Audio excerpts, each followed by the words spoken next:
আমার কাছে মনে হয় যদি একটা অনেস্ট আনসার এটার আপনারা জানতে চান তাহলে এই আনসারটা আপনাদের নিজেদের দিতে হবে।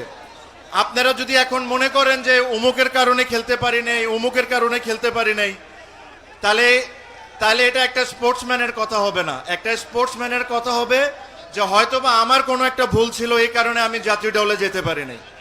সো আমাদেরকে ওই জিনিসটা আগে মেনে নিতে হবে যে আমাদের কি ভুল ছিল, আমরা কোন জায়গায় ভালো কাজ করতে পারি, যেভাবে আমি ন্যাশনাল টিম আবার রিপ্রেজেন্ট করতে পারি ইন ডিফারেন্ট ডিফারেন্ট সেক্টর।